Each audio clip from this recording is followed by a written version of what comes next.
These are my 5 success strategies and best practices for working from home. Hey there, I'm Jillian Kendrick, and welcome to the Momentum Marketing Podcast. I'm a mama, a wife, an entrepreneur, and a 3-time best-selling co-author.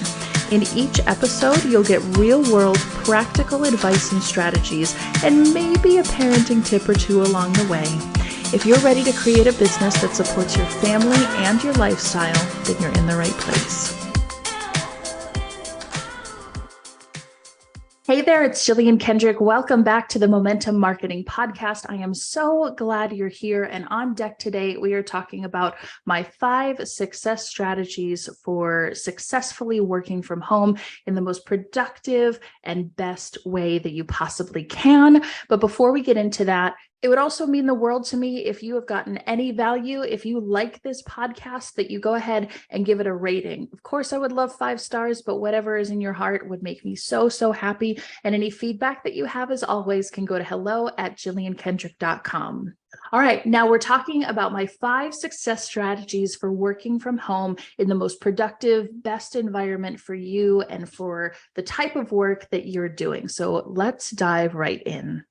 My success secret number 1, set a specific work schedule.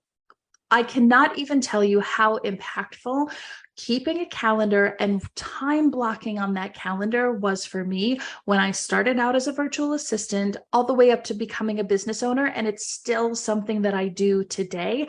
Everything that needs to get done, I tell you, if it's not in my calendar, it's not going to get done. Even personal things like we're going to go to Disney World on the weekend, or I need to run to Walgreens and pick up photos, or we have a play date with our mom's club, whatever it is. Time block it, put it into your calendar, and make sure that you're accountable. What's great about the calendar is that you can also set up desktop notifications, browser notifications, and email notifications so that it keeps you accountable and keeps you on task. Even if a task is going to take longer than what you initially expect, at least you've time blocked like that hour or that hour and a half, or even 10 minutes. Whatever it is, time blocking is just so crucial and so important. It has helped me immensely. So make sure that you have a calendar and that you're time blocking in that calendar for everything that you need to do. And I promise you, it will help you be so much more productive. Now, speaking of a specific work schedule, I suppose this is like 1.A or 1.1, but have a designated time that you are working, whether it's working in your business, on your business, visionary time. Set a specific work schedule. So if you work Monday to Friday, 9 to 5, if you work like me, Monday to Thursday from whenever my son's done with breakfast until, a certain hour of the day, whatever that looks like for you, set the intention, right? Set your work schedule and make sure that your team knows and your clients know, or whoever is working with you, your virtual assistants know that that is the time that you're available, and that it's not okay to reach out to you after hours, or maybe it is okay. Like for us, it's not okay that our clients reach out to us after hours unless it's absolutely an emergency and we charge them for that. But it is okay if my team needs something and they can reach out to me after hours. Of course, if they're working on something, I always want to be there to support them. And this really goes back to setting boundaries, setting a work schedule, putting it on your calendar, time blocking, all of that. It just goes back to having really healthy boundaries, and your business as well as your personal life is no exception to that. And it's been incredibly impactful for me to set those boundaries and to keep myself accountable to those. Success strategy number 2, eliminate distractions. So figure out how you work best. What type of environment do you need to work really well? Can you work well in clutter? Do you have to Marie Kondo your desk? Whatever that looks like for you, where you work best, where you're most productive, eliminate those distractions. I know that when I really need to focus, I can't listen to music, and I have to shut down all of my browser tabs. I have to literally close everything and only look at one screen. I have 2 screens open on my desk right now, a laptop and then like an external screen that I use to look at like bigger stuff. But when I really want to focus, I need to only look at this screen, this small screen, and I will shut down everything else. And that helps me just get in the zone and stay focused when I really, really need that time. So whatever environment you need, however you work best, whatever tics you might have, figure that out and eliminate as many distractions as possible. Now, look, working from home, having a toddler, I can't eliminate the distraction of him screaming or, tripping and crying. And we have those situations every single day. And that would exist whether I owned a business or not, right? So that one I can't necessarily eliminate. But in my mind, I know that he's safe and that somebody is with him and that I don't have to run out the door and stop working every single time he falls or every single time something happens. So however you can eliminate as many distractions as possible so that you can stay focused and be productive, do that.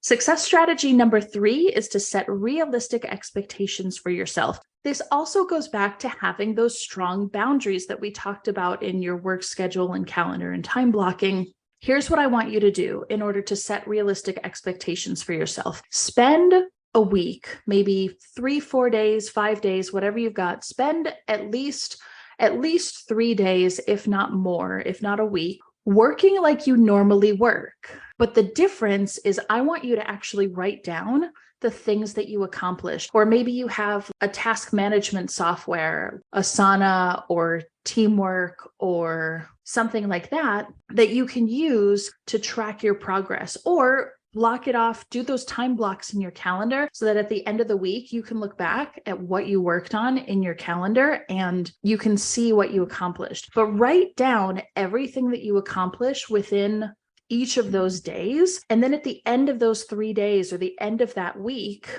go back and look at what you've accomplished and say, okay, in a given day, I can realistically get done 1 big thing and 2 little things, or I can get done 5 little things and 1 medium thing. You know what I'm saying? Because if you understand how you work, what your productivity level is, and how you can maximize your time, then you can repeat that process. And you can become more efficient because in any given day, okay, I can only accomplish 1 big thing and 2 little things, or 1 medium thing and 5 little things, whatever that looks like for you and how you work best. Then you know what you can get done in a day and you can better plan. You can better plan for when clients ask you for stuff. You can better plan launching new programs and products, but you need to figure it out for yourself, which is why I recommend don't just write down 1 day, give yourself multiple days, give yourself at least 3 days, if not a week, like I said, so that you have an opportunity to include those distractions and include the busy days or include the more productive days. And then look back and say, okay, in any given week, on any given day, on an average, this is what I can accomplish and get done. And then you're setting realistic expectations for yourself of what you can get done in a day. And then you can pass those on to other people. If you want to get more done, you hire a team and they can take over those things for you. And truly, it really does just come down to setting healthy boundaries within our business.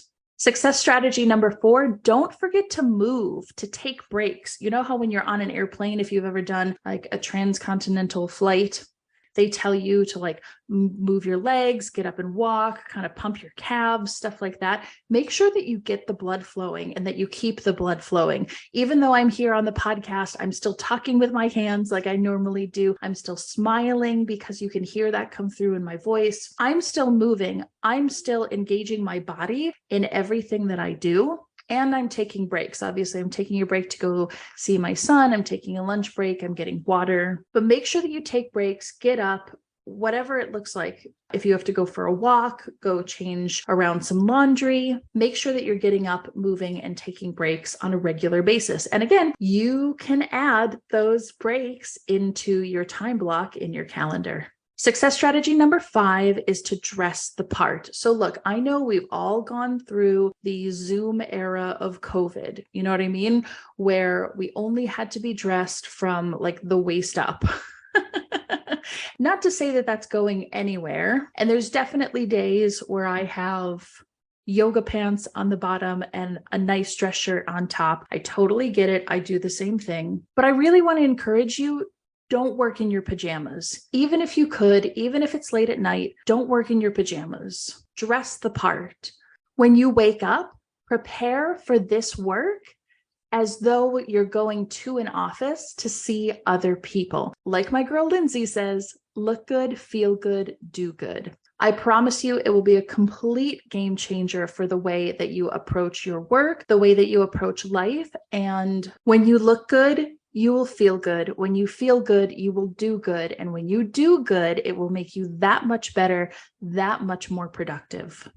Thank you so much for joining me on this episode of the Momentum Marketing Podcast. If listening to this has brought you value, improved your life, or given you any insight to help you build your own momentum, then please share this with a friend, and I'll see you on the next episode.